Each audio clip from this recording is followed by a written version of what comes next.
We have to find somebody that'll work with us that has dealt in the dirtiest of dirty business. We're losing.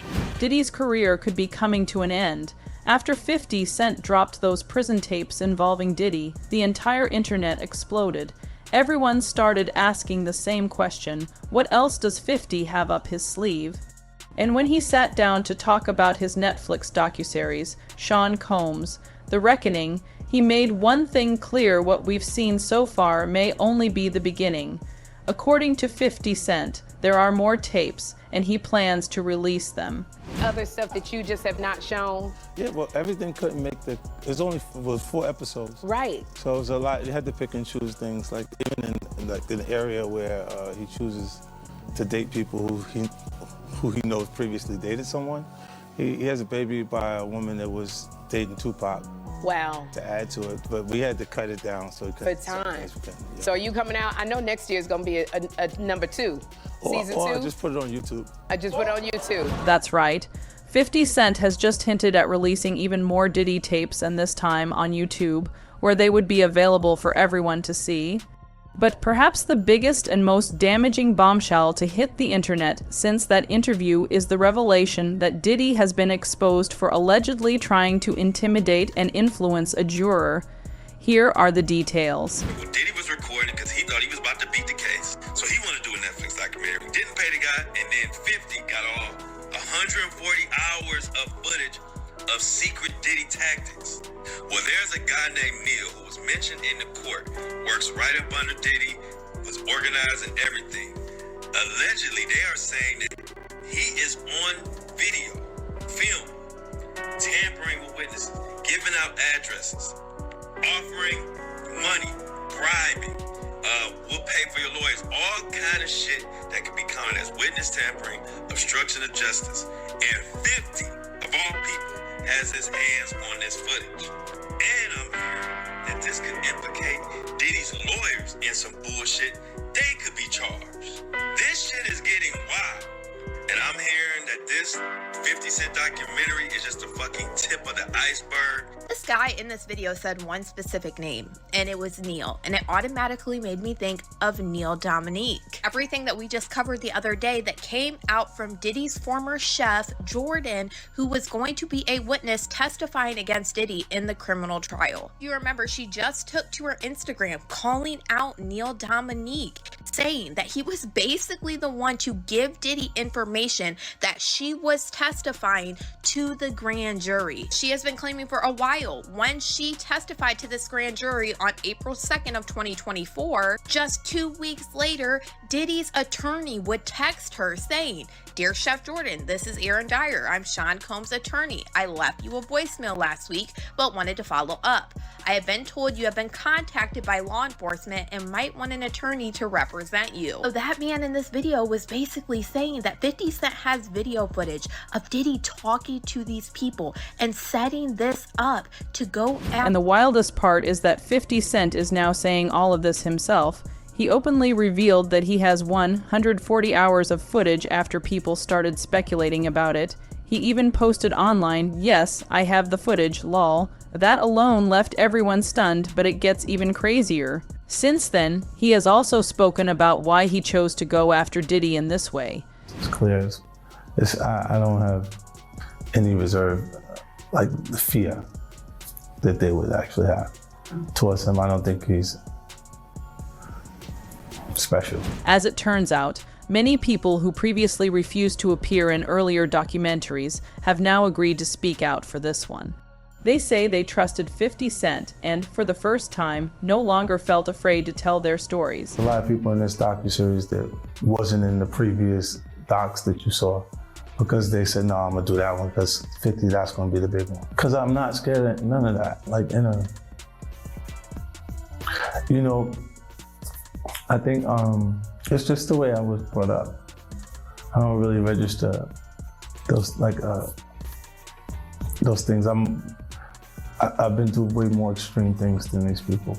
I look at the project, it's just another project to me, and they can look and create reasoning for it.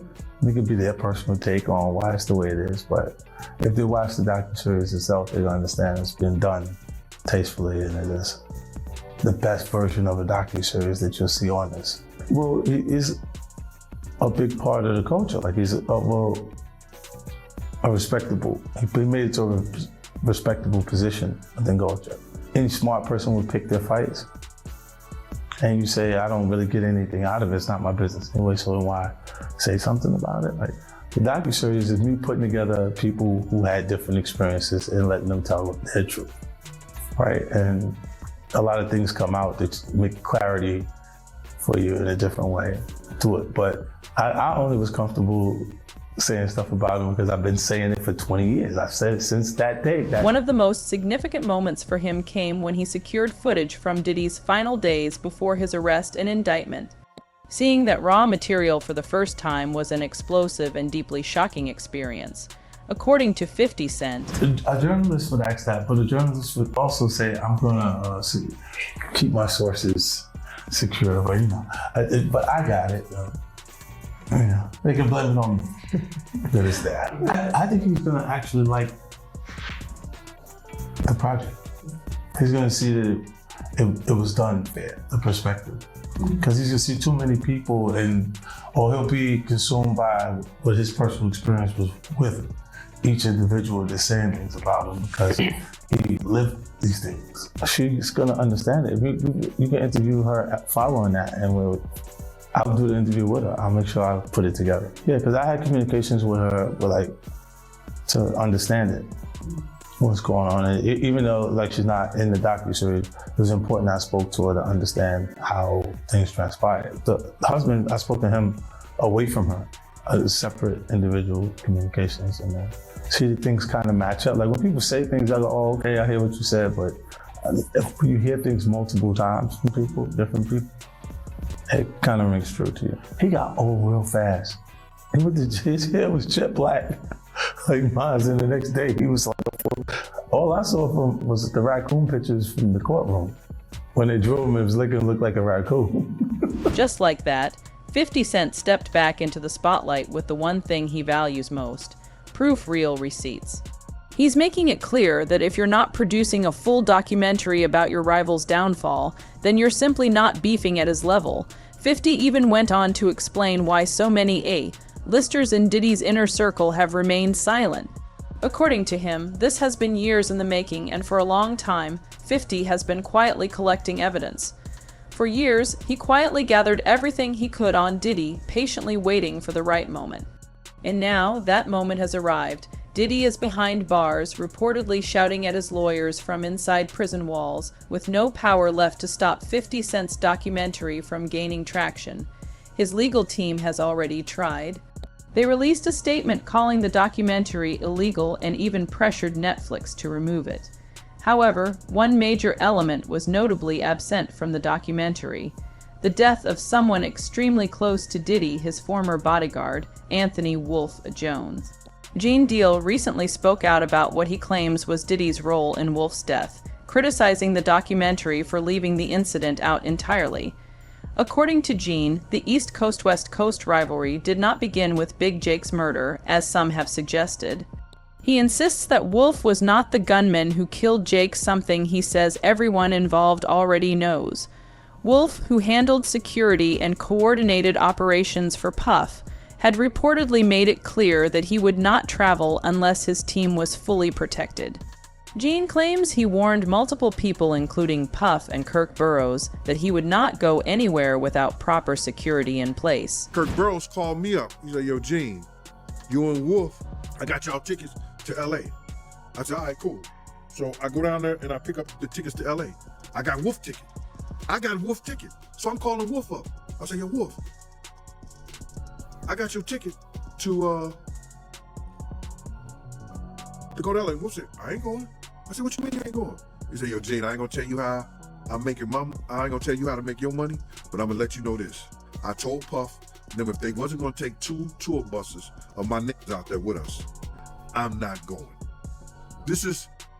Wolf is the head of all the functions that has to do with Puff dealing with security. I have my own contract with Puff, yeah. Paul Alford ran Green Gate Security, which is the daily operations of Puff stuff. That's his house, his cars, his transportation. He ran the office, the bad boy office, the clothing, all that shit. He ran the deli operation with his security. Wolf is over whatever's happening with Puff. You understand? Wolf tells Puff them and tell Kirksburn, no, if y'all not going out there right, nobody should go out there at all. Tragically, Wolf lost his life while protecting Puff and managing security operations. Gene Deal emphasized that this crucial part of the story, including Wolf's alleged connection to BMF, was entirely omitted from the documentary. Wolf did not and was not going anywhere that had to do with California. And it wasn't because of the Jake situation. It was that he wanted to be safe, and the only way he felt safe if he was going out there with the dudes from his clique. And that was the Valley Mob. That's the only way. Wolf ended up losing his life behind Puff and his bullshit. And people they didn't even put that in the documentary. Wolf ended up losing his life behind Puff and his bullshit. And that bullshit was with BMF. That's a big segment in my book that I wrote that whole shit. I wrote a whole big situation in my book regarding that, Mighty. And I know you're doing this.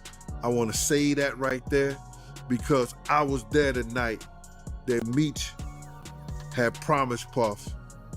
You understand? He ain't had to worry about Suge Knight. He ain't had to worry about nobody from this point on. And telling Puff some shit like that made him think that he could talk to Wolf any kind of way. Because if anybody knew, BMF was powerful back then. They had dudes from everywhere. And Meech telling him he ain't have to worry about nobody no more.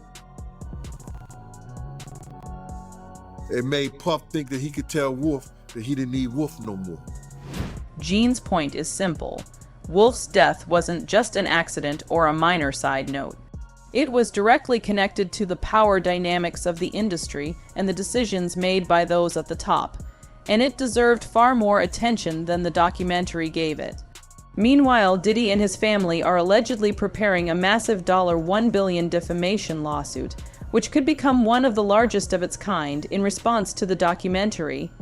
However, as 50 Cent pointed out, taking legal action would require proving that everything stated in the documentary is false.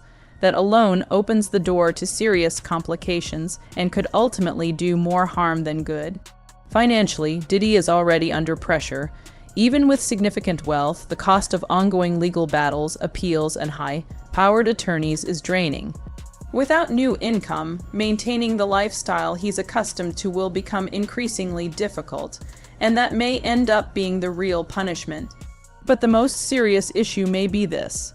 Diddy allegedly secretly recorded private conversations with his own lawyer, Mark Agnifilo, the very attorney who had successfully defended him in court. That act represents a major betrayal. The legal system relies on attorney-client confidentiality and privilege, allowing lawyers to speak freely and protect their clients. By recording those conversations, Diddy completely undermined that trust. Mark Garagos, who is my co-host on Two Angry Men, he's represented Diddy for years, and his daughter is part of the Agnifilo defense team, and he was involved in all of this. So in this past weekend's podcast, I pushed him to find out how Agnifilo really feels here, and Mark kind of skirted it some, but I think you get the sense. Diddy knew that Mark was being recorded, but Diddy didn't tell Mark. Does Mark feel betrayed by Diddy? I've not talked to Mark about it. What do you think? Would feel. What do you think? I will tell you, I'll just tell you, if it was me, I would be more than a little upset. I was more than a little upset when the client didn't know and I was being recorded. I mean, there was a while there where I was meeting clients under bridges, freeway bridges, because I was PTSD over it. So I think, as a lawyer, it is one of the most inviolate oaths that you take to protect the client confidentiality and the client privilege. So I don't know, I haven't talked to Mark, but if I were Mark, I would be out of my head. Out of my head. It's incredible. Diddy did two things here. Number one, he betrayed Mark Agnifilo, who, to your point, did so much for him. Obviously, without Mark Agnifilo, may very well be spending the rest of his life in prison. The second thing that he did is, by having a third party that's privy to the conversation, the videographer in this case standing there, there's no privilege, right? Diddy waived that entire privilege. Now, it didn't end up backfiring because it seems nobody knew about it until the end of trial, and what are you going to do at this point? But it's such a callous act by Diddy to just sell out his lawyer like that. It's so selfish. Ever since Diddy made this incredibly reckless mistake, shocking revelations about his alleged criminal activities and inner circle have continued to surface. The documentary weaves in footage from that period, showing Diddy out on the streets, stopping to take photos with people, mostly men, who approach him. In one moment, he jokes about needing hand sanitizer and a bath after all the hugs, saying he's given out like 150 hugs, adding that it's time to cleanse. In another clip, Diddy talks about hiring an editor to compile selective footage of Dawn, Richard, a former member of Danity Kane, and Diddy, Dirty Money portraying her speaking positively about her relationship with him. This is notable because Dawn has since filed a civil lawsuit accusing Diddy of sexual assault, battery, harsh working conditions, and inadequate pay. For context, Dawn has strong and documented reasons to speak critically about him.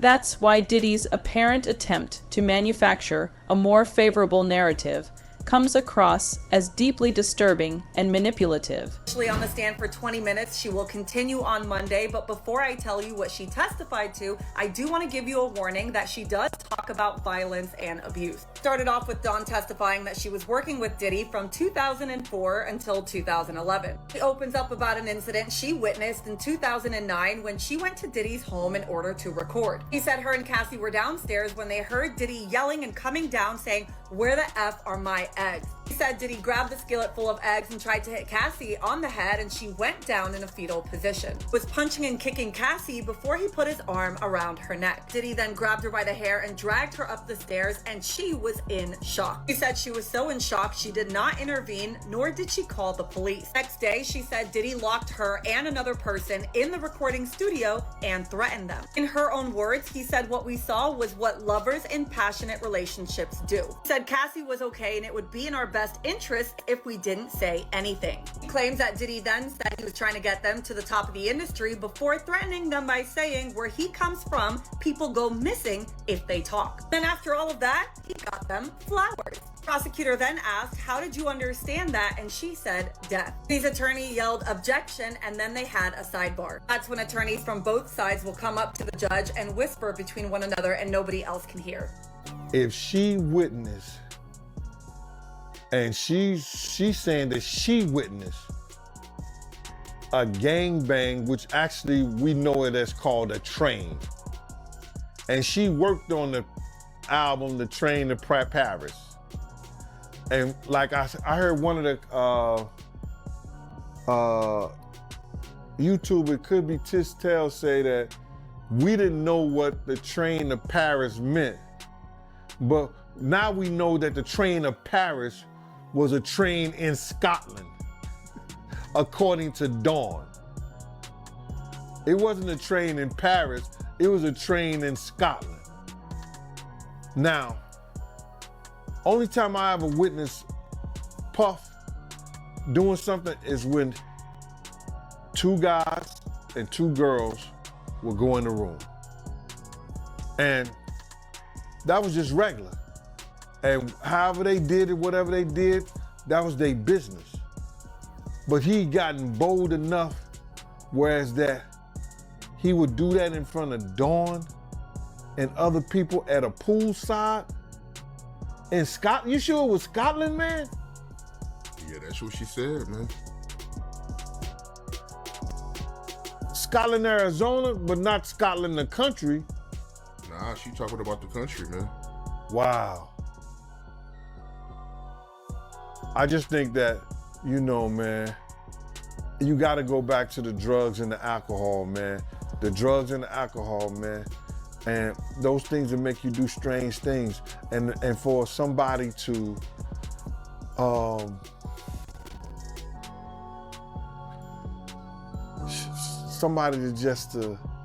gang banging an assistant, she might have a lawsuit now too. She might have a lawsuit too. Because you can't do that to people that work for you, bro. The series also features audio from a 2008 proffer interview with Dwayne Keefe D. Davis, who is currently awaiting trial for the 1996 murder of Tupac Shakur. A proffer is a legal arrangement that allows someone to speak to law enforcement and provide information without fear that their statements will be used against them in court, though it does not offer full immunity. In the documentary, Davis provides a detailed account alleging that Diddy arranged Tupac's murder for $1 million. It said that, like, in retrospect, that was probably the best thing that could have ever happened to Puffy. By Zip stealing the money, now Puffy isn't connected to that shit. Or else it would have been like a murder for hire or something, you know what I'm saying? The FBI said Zip. So the FBI told you the said he same was a thing? dirty motherfucker, yeah. So the FBI told you that Zip kept that money as well? They said Zip's a dirty motherfucker. Everybody crossed you. You're the last one to know every fucking thing. Even lawyers, your friends, everybody can cross your ass. Does this prove Diddy was involved? Not at all. An interview or proffer alone doesn't establish guilt. However, when combined with other evidence, including interviews with the alleged killer himself, it can help create a clearer picture of the events. You say you lost your empire because of Puffy. Why you say that? I did. Shit. If I wouldn't have never met him, I wouldn't have never been involved in this bullshit. You know what I'm saying? If I would have never met the brother, I wouldn't have never been involved in this bullshit. Really. Because me and Suge was playing on the same Pop Warner team and everything. My homeboys helped put Suge in the game and all that shit, you know? And it really crashed two people in Empire that fucking one night. I'm saying, mine's for sure. Suge too. Yeah. Right. Yeah, man. So you feel like Puffy, he's the reason for your empire and Suge empire going down because of the whole situation with Tupac. Exactly. He the only one still balling. Shit. Yeah, he made our shit go down, man. Yeah, I ain't even met him. He won't even look out or nothing, you know? So break that down, man, for the people out there that don't know the backstory. What did Puffy do exactly to break down y'all empires? Because he pitted us against each other, it seemed like. Seemed like he pitted us against each other. You know, which was kind of smart because we're Crips and Suge was Bloods. Like, you know what I'm saying?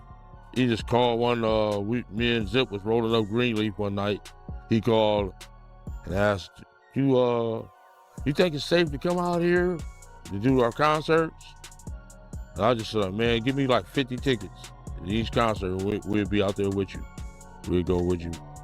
We went to the concert in San Diego, went to the concert in Anaheim, Irvine Meadows, and the one in Las Vegas with them.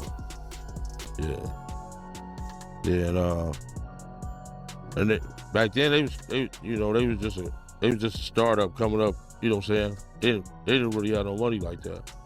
We were balling. We was bosses. The documentary also explores Diddy's earlier life, including his relationship with his mother.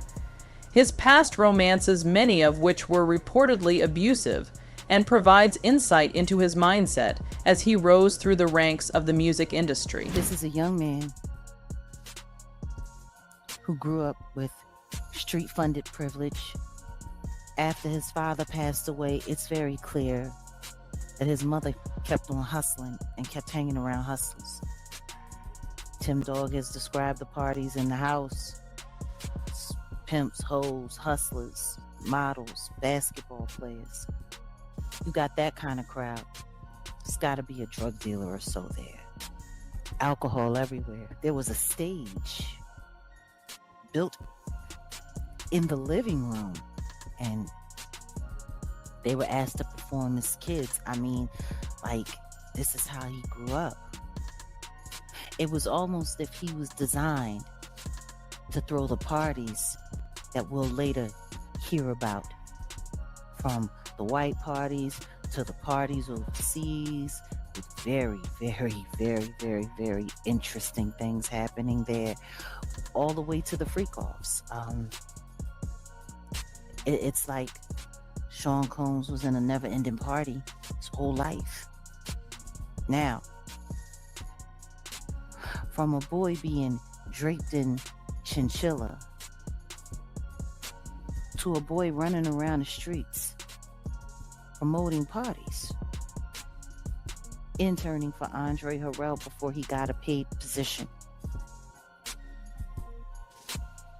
I mean, his life was like a whirlwind. It was almost like he was in too much of a rush to grow up.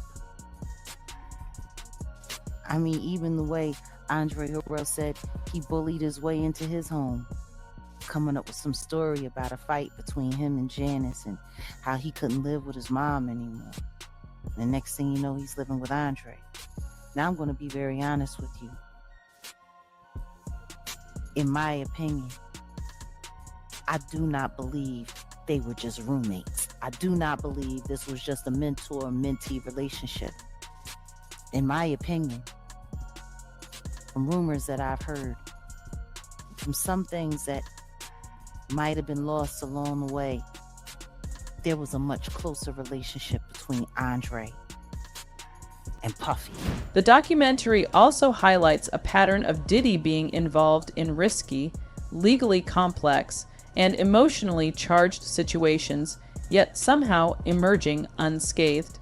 Taken together, these revelations begin to portray Diddy as a deeply troubled and morally compromised figure, one who perpetuated cycles of trauma and, in the process, caused harm to numerous innocent people.